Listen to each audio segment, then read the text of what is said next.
Salam sejahtera bagi kita semua anak Tuhan. Kita bersyukur ada di rumah Tuhan. Pada Minggu Palem ya, ini Minggu Palma atau Minggu Palem. Seminggu sebelum Tuhan Yesus disalibkan, Dia datang memeriksa bait Allah dan keadaan kota itu untuk persiapan kematiannya. Baik, kita buka kitab kita dari kitab Injil Markus pasal 11 ayat pertama sampai ayat yang ke-11. Injil Markus pasal 11 ayat pertama sampai ayat yang ke-11.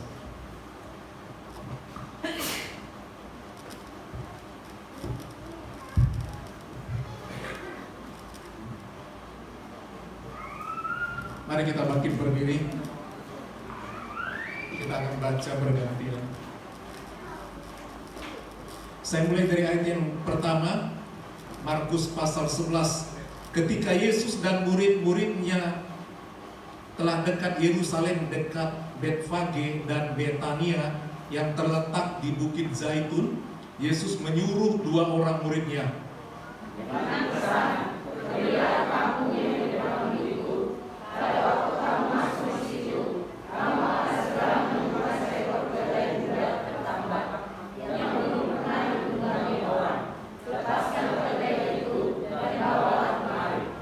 dan jika ada orang mengatakan kepadamu, mengapa kamu lakukan itu? Jawablah, Tuhan memerlukannya. Ia akan segera mengembalikannya ke sini. Mereka pergi dan menemukan seekor keledai muda tertangkap di depan di pinggir jalan, lalu melepaskannya. Dan beberapa orang yang ada di situ berkata kepada mereka, apa maksudnya kamu melepaskan keledai itu? Lalu mereka menjawab seperti yang sudah dikatakan Yesus, maka orang itu membiarkan mereka. Lalu mereka membawa keledai itu pada Yesus dan mengalasinya dengan pakaian mereka. Kemudian Yesus naik ke atasnya. Banyak orang yang mengangkatkan pakaiannya di jalan.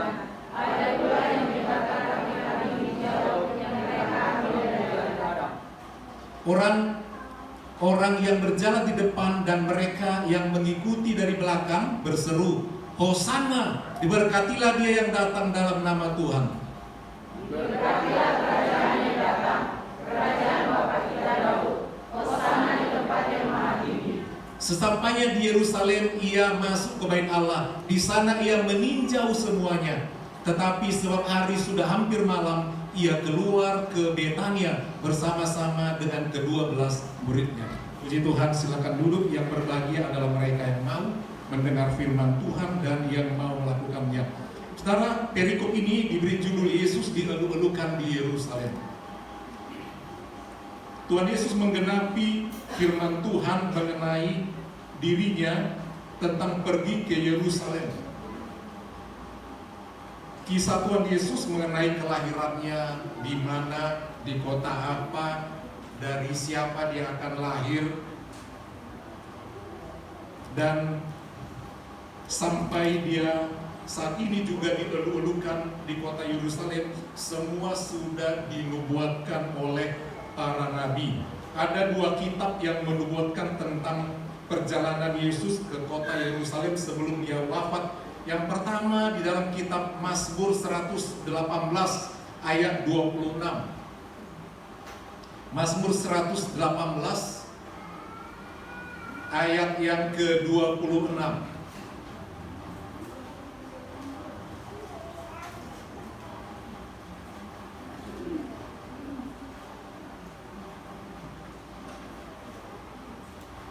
Injil Mazmur, maksudnya kitab Mazmur 118 ayat 26.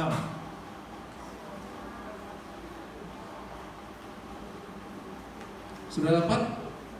Saya bacakan ayat ini, Mazmur 118 ayat yang ke-26. Diberkatilah dia yang datang dalam nama Tuhan.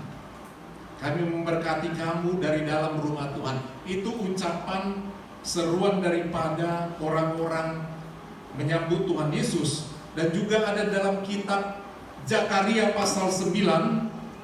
Kitab Zakaria pasal 9 ayatnya yang ke-9. Dikatakan demikian, bersorak-soraklah dengan nyaring hai putri Sion, bersorak-sorailah hai putri Yerusalem. Lihat rajamu datang kepadamu, ia adil dan jaya, ia lemah lembut dan mengendarai seekor keledai. Seekor keledai beban yang muda, dan seterusnya. Jadi semua yang dilakukan oleh Tuhan Yesus sesuai dengan nubuatan sampai dengan kematiannya dan kedatangannya. Minggu ini disebut dengan Minggu Palem atau Palma, atau dalam bahasa daerah Minggu Palmarum. Ini menggambarkan kisah Yesus disambut sebagai raja di kota Yerusalem, menggenapi firman Tuhan. Semua yang terjadi punya makna. Dalam beberapa kitab Perjanjian Baru, daun-daun itu ada diambil ranting-ranting daun-daun dari ladang-ladang, dan juga ada daun palem atau palma atau palmarum. Daun ini adalah lambang daripada kemenangan. Kalau ada pahlawan baru pulang berperang, dia menang, maka dia disambut dengan daun-daun. Ya, disambut dengan meriah kedatangan mereka dari peperangan. Dan peperangan pada waktu itu biasanya mereka mengendarai kuda.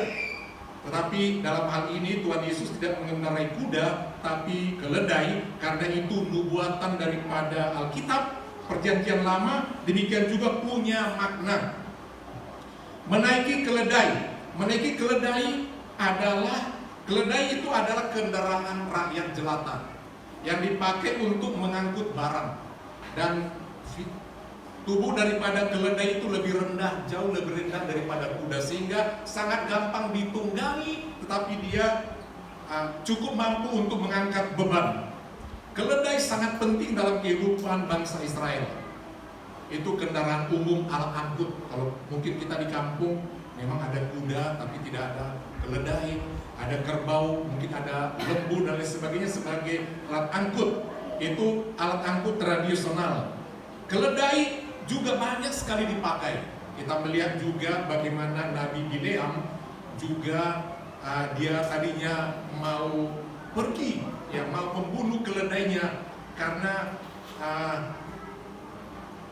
menjadi masalah sama dia, sehingga keledai itu mau dibunuh dan keledai itu berbicara. Jadi Bileam naik keledai dan Tuhan Yesus juga naik keledai. Dan kenapa mengendarai keledai?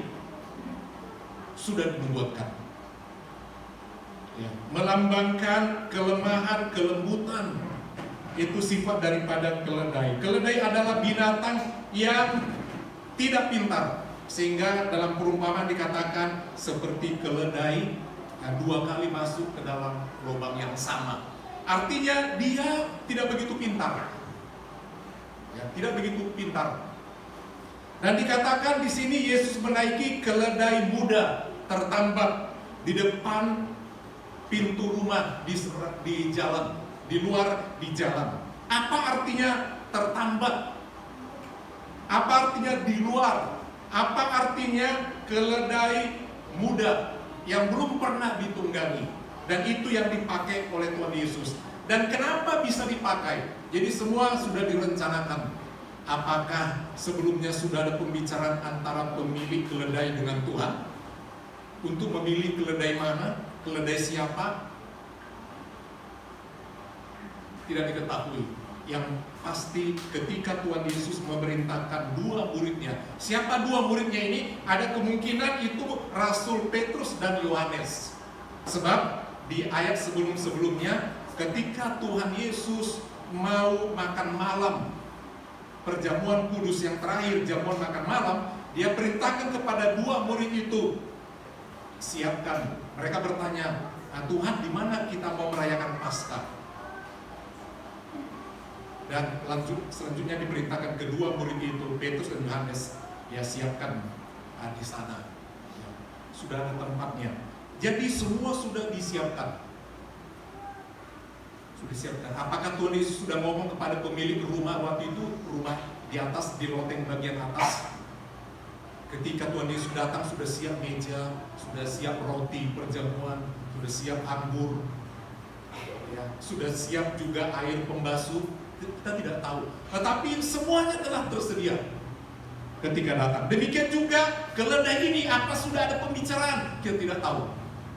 Sehingga murid-murid itu ketika diperintahkan pergi, 2 orang murid pergi ke sana, ditentukan ada 2 kota, mereka dekat Betfage dan Betania.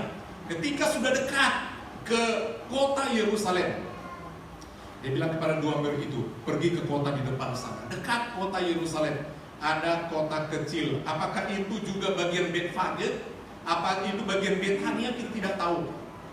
Tetapi mereka pergi situ. Nanti sampai di sana, baru masuk desa itu, kampung itu, lihat ada seekor keledai muda tertambat di luar, di depan pintu, di tepi jalan. Nah, lepaskan, bawa kemari. Dan kalau nanti ada orang yang mengatakan, untuk apa? Kenapa dilepaskan? Itu keledai kami. Jawablah, Tuhan memerlukan. Saudara, firman Tuhan hari ini, dari sekian banyak kalimat tadi, banyak yang bisa dijelaskan, tetapi topik kita adalah Tuhan memerlukan. Tuhan memerlukan. Murid ketika diperintahkan, dia tidak bertanya, Tuhan, bagaimana kami melepaskannya? Bagaimana kami meminta? Coba bayangkan, kalau saudara diperintahkan oleh Bapak Gembala misalnya, tolong pergi ke kampung sana. Nanti rumah di Kapling sebelah sana itu, rumah pertama, depan rumahnya ada motor Revo warna ini. Ambil bawa, bilang gereja mau memakai, Tuhan memerlukannya. Dan kalau nanti ada bilang seperti itu, nanya kenapa dibawa motor, Tuhan memerlukannya, siapa yang berani? Gak ada yang berani, pasti tidak ada. Tetapi itulah perintah Tuhan. Kedua orang ini tidak bertanya macam-macam, dia berani, dia pergi saja. Dan benar, ketika dia masuk ke kampung itu, dilihatnya bahwa ada di situ keledai yang dimaksud. Kemudian orang itu melepaskan. Dan kemudian memang ada orang yang bertanya, beberapa orang, kenapa dilepaskan? Mereka mengatakan Tuhan memerlukannya. Dan tidak ada komentar, dilepaskan, dibiarkan pergi. Nanti akan dikembalikan. Dan akhirnya dibawalah, karena itu cuma berjalan sebentar aja, tidak ada orang yang berani menaiki keledai itu. Sebab dipersiapkan untuk Tuhan, belum pernah ditunggangi. Apa artinya belum pernah ditunggangi? Seekor keledai atau kuda kalau belum pernah ditunggangi, sekali ditunggangi bisa ngamuk, karena belum pernah dipakai. Ya, dia merasa risih, dia merasa keberatan, dia tidak enak perasaannya. Tapi Tuhan sudah siapkan, tidak boleh dikasih yang sudah pernah ditunggangi. Yang belum pernah. Tetapi keledai itu bisa tunduk. Dia tidak marah. Dia bisa naik sedemikian rupa. Nah, ketika dibawa kepada Tuhan Yesus, dikasih alas dari pakaian murid itu, supaya tidak langsung yang ke keledai itu. Dan kemudian Tuhan Yesus naik begitu gampang, dan kemudian mereka berjalan. Sehat? Duduk. Dulu. Maaf Bapak Ibu, itulah dunia hari. Nah, Tuhan Yesus menaiki keledai itu. Dan waktu dia berjalan, orang-orang berseru. Siapa yang menggerakkan orang-orang? Ya, mereka berteriak-teriak, yang di belakang, yang depan semua berteriak-teriak. Mereka melepaskan pakaian mereka, karena pakaian di Timur Tengah itu berlapis. Ada pakaian jubah luar, ada pakaian dalam. Jadi pakaian bagian luar dilepaskan mereka, diletakkan di jalan. Demikian juga mereka mengambil daun-daun dari ladang. Dan pada waktu itu biasa ada banyak daun palen. Daun palen seperti yang menghasilkan buah-buah yang bisa dimakan pada waktu itu. Ada banyak jenis-jenis palen ini macam-macam. Ada yang tumbuh kecil, ada yang tumbuh tinggi. Seperti itu. Mereka ambil, mereka berteriak Hosana, Hosana. Mereka melambai-lambaikan daun itu, meletakkan ya di tanah, dan Tuhan Yesus berjalan, dan kuda dan keledai itu tidak merontak. Dia berjalan membawa, seolah-olah dia disambut orang juga, ya, membawa Tuhan Yesus berjalan ke kota Yerusalem, dan orang-orang berteriak, Hosana, Hosana. Semua itu sudah dirancangkan oleh Tuhan. Dan ketika Tuhan Yesus sampai di kota itu, dikatakan dia memasuki bait Allah untuk memeriksa. Kenapa Tuhan Yesus memasuki bait Allah? Ya, sebelumnya Tuhan Yesus pernah datang ke bait Allah memeriksa. Pada waktu ini adalah seminggu sebelum perayaan Paskah. Sudah jutaan orang datang dari seluruh dunia memasuki kota Yerusalem, mempersiapkan diri untuk merayakan Paskah. Ya, sudah pada berdatangan, menanti ke hari yang telah ditentukan. Jadi pada waktu itu, seminggu sebelumnya, Tuhan Yesus sudah datang ke kota itu, melihat ada banyak orang pedagang-pedagang yang penukar uang, menjual ternak-ternak untuk dipersembahkan ke bait Allah sebagai korban penghapus dosa dan lain sebagainya. Dan Tuhan Yesus pada waktu itu sangat marah karena bait Allah menjadi kotor oleh ternak dan pedagang-pedagang itu. Dan waktu itu Tuhan Yesus mengusir semua pedagang-pedagang itu dan membalikkan meja-meja penukar uang. Dan memang mesti ada meja penukar uang karena orang yang datang dari berbagai negara dengan mata uang yang berbeda, dan harus ditukar dengan mata uang yang dipakai waktu itu, mata uang Romawi. Kalau dia datang dari Arab, ada mata uang Arab. Dari Jordania, itu negara-negara yang dekat, dari Mesir, pada berdatangan. Dan mereka punya mata uang sendiri. Nah, untuk itu orang-orang Yahudi di perantauan mau datang beribadah, mereka kan harus beli, nggak mungkin dibawa domba dari Mesir. Mereka harus bawa di situ, beli di situ. Mana yang cocok? Oh, ini aku beli, cocok ini. Untuk kami satu keluarga, satu ekor anak domba, ini seekor kambing, oh ini sapi, oh ini macam-macam. Jadi perlu ditukar uangnya, dan selisih kursnya itu menguntungkan bait Allah. Dan Tuhan Yesus marah dengan perdagangan itu, dikatakan menjadi sarang penyamun. Dan memang dalam keadaan berbisnis seperti itu begitu ramai, banyak penyamun, banyak copet. Karena banyak orang luar datang bawa uang banyak, bawa mata uang asing. Dan pencuri banyak di sana. Dan Tuhan Yesus marah. Itu sebabnya ketika dia datang terakhir, sebentar lagi aku mau disalibkan, dia datang memeriksa bait Allah pada waktu itu. Itu sebabnya dalam ayat tadi dikatakan dia datang untuk memeriksa bait Allah. Sesampainya di Yerusalem, ia masuk ke bait Allah. Di sana ia meninjau semuanya. Tetapi sebab hari sudah hampir malam, ia keluar ke Betania bersama-sama dengan ke-12 muridnya. Nah, kita kembali ke ayat yang tadi dikatakan Tuhan memerlukannya. Saudara, kalau kita pikir-pikir, kok bisa mau orang itu memberikan itu kepada Tuhan Yesus, ya, keledainya. Dan memang hanya sebentar dipakai, hanya perjalanan dari daerah mereka tadi masuk ke kota itu nggak lama, hanya beberapa menit. Tapi harus digenapi ayat, hanya sebentar Tuhan memerlukannya. Dan mereka mau menyerahkan itu hanya beberapa jam, selesai dan nanti dikembalikan oleh muridnya. Apa yang kita tangkap dari hal itu?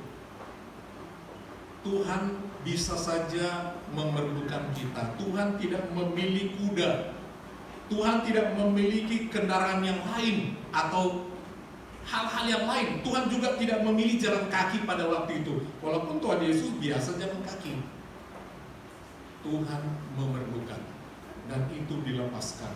Saudara, mari kita mengingat bahwa ada kalanya Tuhan memerlukan sesuatu daripada kita. Ya, Kita tidak bisa memikir bahwa apa yang ada pada kita itu semuanya ada dalam pengendalian kita. Semuanya adalah daripada Tuhan. Tetapi sebenarnya Tuhan yang mengatur berapa lama ada pada kita, kapan dia bisa ambil atau pakai. Itu perlu kita ingat dalam diri kita, saudara. Tuhan Yesus bisa saja dia terbang, bisa saja dia cepat ada di tempat itu. Tetapi ada kalanya Tuhan memakai seseorang, Tuhan memakai harta kita, benda kita, ternak kita, diri kita, kendaraan kita. Tuhan memerlukannya. Tuhan Yesus adalah Tuhan yang memiliki semua yang ada di dunia ini, yang mengaturnya, tetapi dia sengaja datang merendahkan diri supaya dia bisa leluasa berbicara kepada kita anak-anak Tuhan. Dia memilih kendaraan yang sederhana, yaitu keledai, dan itu sesuai dengan firman Tuhan. Bukan tidak bisa dia memakai yang lain, dia bisa memakainya, saudara. Saudara, semua ini telah digenapi oleh firman Tuhan juga.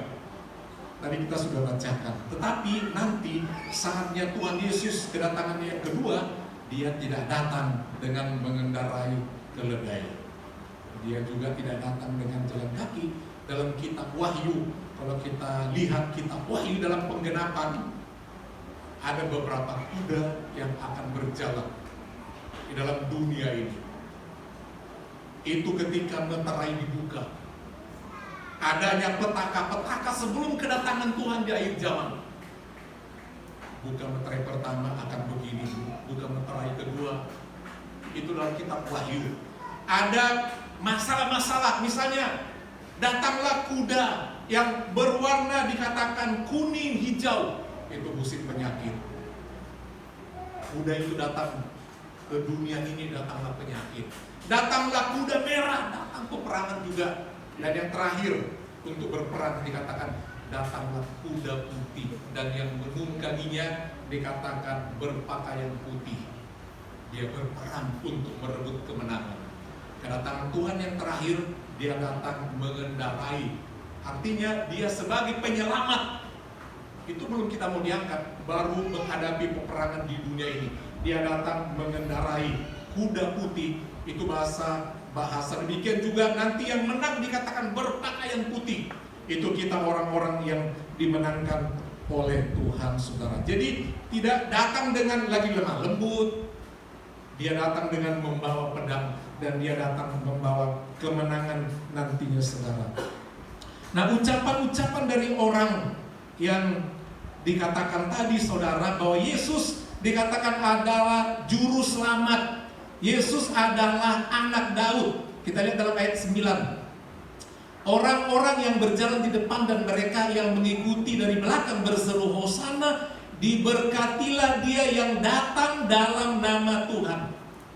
Dia, yaitu Yesus, datang dalam nama Tuhan. Tuhan Allah itu, saudara, ada di dalam pribadi Yesus Kristus, dalam nama Tuhan. Dia tidak datang atas dirinya sendiri. Di dalam diri Yesus terhimpun segala kepenuhan Allah. Menyambut Tuhan Yesus sama dengan menyambut Allah dalam nama Tuhan. Diberkatilah kerajaan yang datang, kerajaan Bapa kita Daud. Kristus anak Daud. Kristus aja lahir di zaman jauh setelah Daud. Daud di perjanjian lama, Yesus di perjanjian baru. Kenapa dikatakan Kristus anak Daud? Tidak ada pertemuannya, tapi keturunan daripada Raja Daud, sehingga disebut Kristus anak Daud. Mereka mengatakan itu semua ada dalam nubuatan Alkitab. Ya, kerajaan Daud. Itu sebabnya satu kali dalam Injil Lukas pasal 2 ayat 25 sampai 31, waktu itu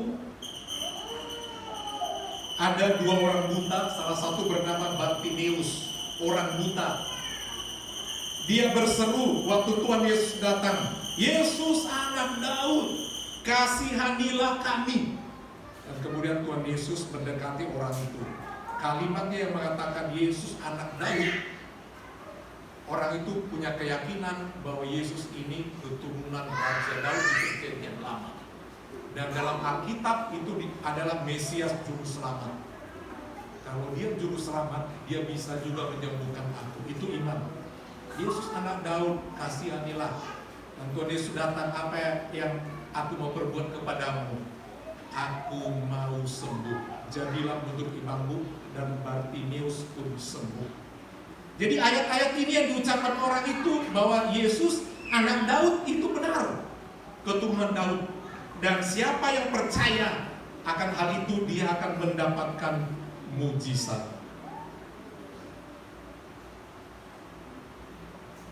Semua yang dilakukan oleh Tuhan Yesus sudah dipersiapkan. Mari kita lihat waktu dikatakan pergi ke kota sana, ambil ini. Kalau kita melihat waktu Yesus memberi makan 5.000 orang, ada makanan untuk kasih makan orang ini banyak sekali. Yang dihitung hanya laki-laki dewasa 5.000, belum istrinya. Kalau istrinya 2-3, anaknya berapa orang? Tentu puluhan ribu, banyak sekali. Harus kasih makan. Mana mungkin uang kita kalaupun semua dikeluarkan gak cukup kasih makan orang sebanyak ini. Tapi Tuhan Yesus yang usahakan. Lalu ada yang mengatakan di sini ada anak, satu orang anak cuman punya 2 roti, berapa? 5 roti 2 ikan, pintar. Nah, langsung dia katakan minta seperti itu. Jadi seperti yang tadi, keledai itu ambil. Nanti kalau dibilangnya kenapa dilepaskan, Tuhan memerlukan. Anak-anak itu juga begitu. Dek, minta ya, Tuhan memerlukan. Dikasih dan menjadi berkat. Bisa memberikan 5.000 orang. Demikian juga ketika mau perjamuan kudus, ya, ditanya oleh Lukas dan Yohanes dan Petrus, Tuhan di mana kita mau rayakan Paskah? Orang semua rayakan Paskah loh, makan bersama. Di mana kita? Oh, pergi ke sana siapkan ini. Tuhan sudah siapkan. Sering seperti itu, Tuhan telah menyiapkan. Demikian juga ucapan keselamatan ini bahwa Yesus adalah juru selamat. Dikatakan diberkatilah dia yang datang dalam nama Tuhan, diberkatilah kerajaan yang akan datang, kerajaan Bapa kita Daud. Waktu Tuhan Yesus masih kanak-kanak, baru disunat sebagai agama Yahudi untuk diserahkan kepada Tuhan untuk diberkati penyerahan anak. Penyerahan anak, Yesus tidak dibaptis waktu bayi ya, tapi diserahkan, dibawa ke bait Allah. Ada di sana imam, ada di sana Nabiah. Dan ketika mereka menggendong, menatang anak itu, mereka Nabiah, Hana berkata, aku sudah siap untuk mati. Siap untuk mati karena aku telah melihat keselamatan itu. Bahwa Yesus juru selamat dalam bentuk anak-anak telah datang di bait Allah. Aku siap mati oleh kedatangan Tuhan Yesus. Artinya semua menyatakan bahwa Yesus itu penyelamat. Waktu Yesus lahir, kemuliaan bagi Allah di tempat yang maha tinggi, kata malaikat. Dan selanjutnya Yesus juru selamat. Semua mengatakan Yesus adalah penyelamat.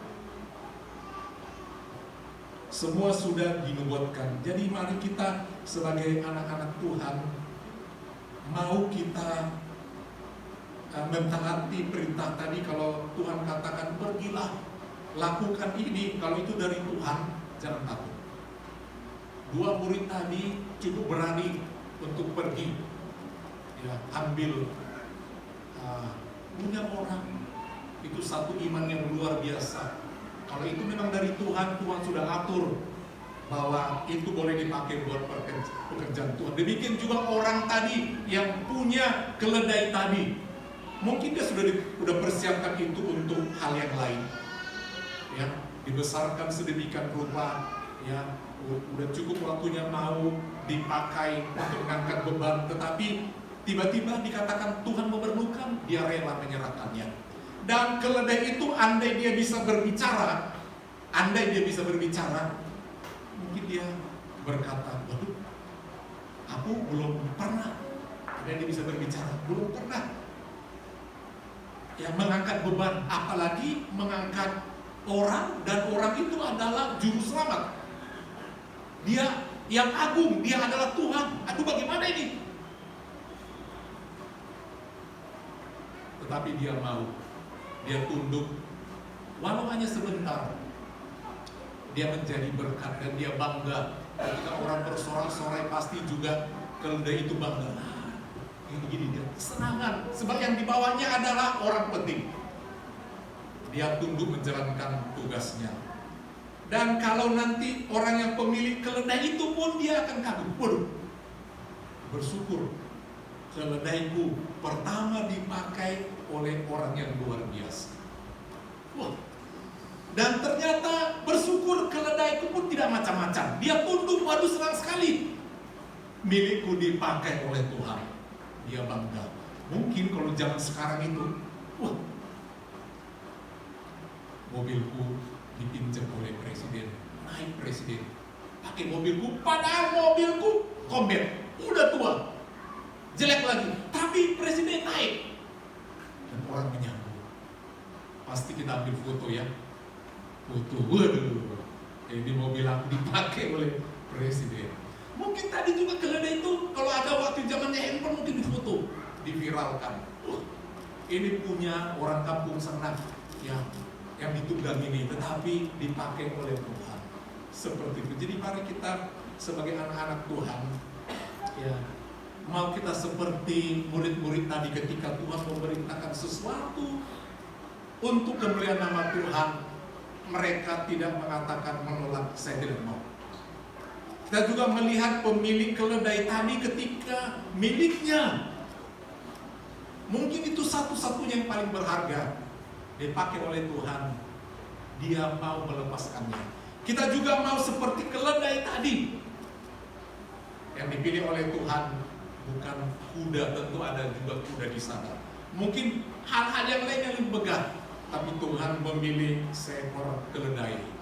Kalau itu digambarkan dengan diri kita, kita mungkin katakan, wah aku ini enggak bisa apa-apa, wah aku ini tidak tahu apa-apa. Tapi kalau Tuhan mau memakai, Tuhan bisa memakai siapa saja. Keledai yang rendah, keledai yang tidak punya pengalaman, anak-anak Tuhan yang mungkin kita pikir tidak punya apa-apa, tidak ada kelebihan. Tapi kalau Tuhan memanggil kita untuk mau memakai kita untuk kemuliaan nama Tuhan, kita pakai ayat ini, ternyata aku diperlukan oleh Tuhan. Ini yang mau kita pegang dalam perayaan Minggu Palem ini. Aku mau dipakai, ya, diperlukan oleh Tuhan. Murid-murid itu mau dipakai oleh Tuhan, pekerjaan yang sulit, menyampaikan pesan Tuhan kepada orang, dan itu sangat sulit, yang tidak masuk akal. Itu bukan gampang untuk menyampaikan pesan Tuhan, dan pesan Tuhan itu mengambil risiko, itu bukan gampang. Tapi dua murid itu berani untuk melepaskan bagian milik kita yang kita pikir berharga.